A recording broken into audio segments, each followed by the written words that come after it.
तो बोलते हैं हम लोग पाइथागोरस प्रमेय। क्या बोलते हैं? पाइथागोरस प्रमेय। इसको समझते हैं तो क्या है, क्या लिखेंगे यहाँ पे हम लोग? पाइथागोरस,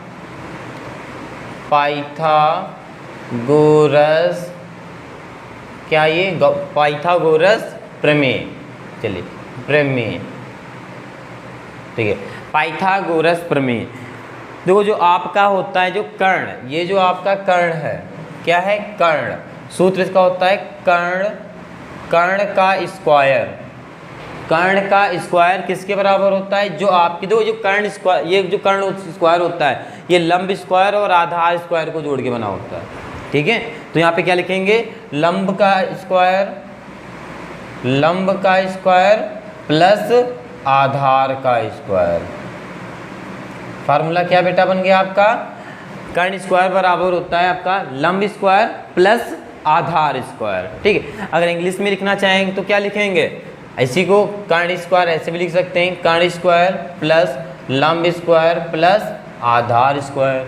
और इसी को कैसे लिख सकते हैं? ये आपका कर्ण में क्या है बेटा? आपकी ये कौन सी रेखा? AC। कौन सी रेखा है? AC। तो यहाँ पे हम लिख सकते हैं AC का स्क्वायर, जो भी आपको यहाँ पे दिया होगा A और C, तो यहाँ पे क्या हो जाएगा? AC square. और यहाँ पे बेटा क्या हो जाएगा? आधार में क्या है? AB, तो यहाँ पे हो जाएगा AB स्क्वायर प्लस,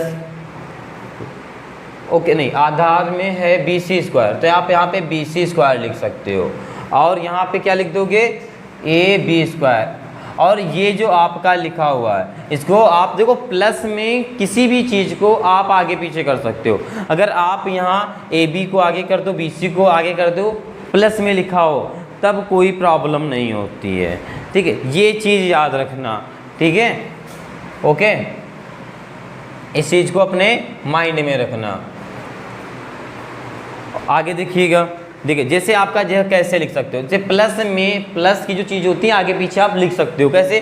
जैसे 5 + 4 लिखोगे तो भी आपका 9 आएगा, और चाहे आप 4 + 5 लिखो फिर भी 9 आएगा। लेकिन आप माइनस में ये चीज़ नहीं लिख सकते हो। देखो माइनस में क्यों नहीं लिख सकते हो? जैसे आपने लिखा 5 + 5 - 4 कितना होगा? 1। 5 - 4 1 होगा।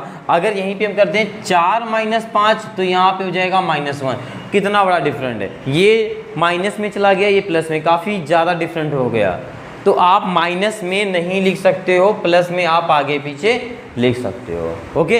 ये है आपका पाइथागोरस प्रमेय का सूत्र, ठीक है। एग्जाम्पल के थ्रू एक करते हैं। जैसे यहाँ पे लिखा हो आपका 5 और यहाँ पे लिखी हो संख्या 12, ठीक है। लंब दिया है 5 और आधार दिया है 12, ठीक है।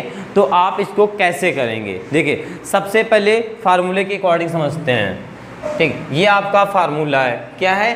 कर्ण स्क्वायर बराबर लंब स्क्वायर और प्लस आधार स्क्वायर, ठीक है। तो कर्ण में कुछ दिया है नहीं, तो कर्ण को हम ऐसे लिख देंगे, कर्ण स्क्वायर बराबर लंब में क्या दिया है? 5, और यहाँ पे 5 लिखे। यहाँ पे देखो क्या लिखा है? स्क्वायर लगा है, तो यहाँ पर हम 5 का स्क्वायर लिख देंगे, प्लस आधार में क्या दिया है? 12, तो यहाँ पे क्या करेंगे? 12 का स्क्वायर लिख देंगे। ये लिख दिया हमने 12 का स्क्वायर लिख दिए। आगे देखिए यहाँ हो जाएगा आपका कर्ण स्क्वायर बराबर 5 का स्क्वायर क्या होता है? आपने लोगों ने स्क्वायर पढ़े होंगे। 5 का स्क्वायर क्या होता है? 25। 5 का स्क्वायर क्या होता है? 25। देखो अगर यहाँ पे स्क्वायर नहीं समझ में आते हैं, जैसे 5 का स्क्वायर लिखा है, क्या लिखा है? 5 का स्क्वायर, ठीक है। तो 5 का स्क्वायर का मतलब होता है किसी चीज़ का भी स्क्वायर लिखा हो, वो आपकी संख्या जो आपकी डिजिट होगी वो कितनी बार लिखी है? 2 टाइम लिखी है, यानी 2 बार लिखी है। तो यहाँ आप लिख सकते हो 5 × 5 ऐसे, ठीक है। तो 5 25, यहाँ पे क्या आ जाएगा? 5 25। आप 25 भी कर सकते हो, बाकी आपको वर्ग याद होने चाहिए। अगर याद नहीं है तो आप लोग वर्ग याद कर लीजिए, बहुत ही इंपॉर्टेंट हैं, ठीक है। कम से कम 30 तक याद कर लीजिए। 30 तक, 1 से लेकर 30 तक जो आपके वर्गमूल हैं वो बहुत ज़्यादा इंपॉर्टेंट होते हैं, और जो घनमूल हैं उनको 20 तक याद कर लीजिए, आपके लिए काफ़ी हैं, ठीक है। ओके आगे देखते हैं। 12 का क्या होता है? 144। 12 का क्या होता है बेटा? 144। या आपको नहीं अगर आते हैं तो आप 12 × 12 क्या करेंगे? 12 × 12। भाई 12 का स्क्वायर का मतलब क्या होता है? 12 × 12। 12 दूना 24, हासिल है 2, 12 कम 12, 12 2 114। ये देखिए आपका 12 का स्क्वायर क्या आ गया 144। अब आगे देखिए ये हो गया आपका कर्ण स्क्वायर बराबर, इसको जब जोड़ेंगे तो क्या आएगा 169। ठीक है, इसको जो आप जोड़ेंगे क्या आएगा 169। और 169 भाई कर्ण क्या हो, वर्गमूल किसका होता है बताइए बताइए। देखो अगर आपको नहीं समझ में आता तो क्या करेंगे, अगर वर्गमूल इसका किसका होता है ये, इसको सबसे पहले यहाँ का स्क्वायर हटाने के लिए हम रूट लगाते हैं 169। ठीक है, और रूट से जो होता है कोई चीज़ स्क्वायर में ही निकलती है बाहर उसकी आधी, तो ये किसका होगा, ये होगा आपका 13 का। ये कितना होता है 13 का। अगर आपको वर्गमूल नहीं आते तो कैसे निकालेंगे बताइए, कैसे निकालेंगे। जैसे लिखा 169। चलिए ये आपका कौन सी संख्या है, विषम। कौन सी है, विषम। तो विषम संख्या है, अगर एलसीएम करते हैं तो विषम ही संख्या किसी से कटेगी। आप ट्राई करिए, 3 से करिए, 7 से करिए, ऐसे आप ट्राई करेंगे तो ये आपकी 13 से कटेगी। 13 एकम 13, 13 3 भाई 13 एकम 13 लिए, 16 थे 3 बचे, कितना हो गया आगे 39।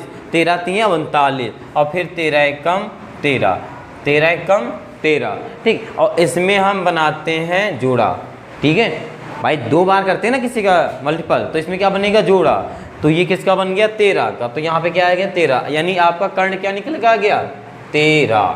ठीक है, इसी प्रकार जैसे हमने आपको कर्ण निकाल के बताया है, आप इसी प्रकार जैसे आपको हमने कर्ण निकाल के बताया है, आप इसी प्रकार आधार निकाल सकते हैं, लंब निकाल सकते हैं, इसी फार्मूले के अकॉर्डिंग निकालेंगे। ठीक है, तो ओके, इसे बेटा नोट कर लीजिए। ओके ओके, और फिर एक्सरसाइज को हम लोग समझते हैं। चलिए नोट करिए पहले।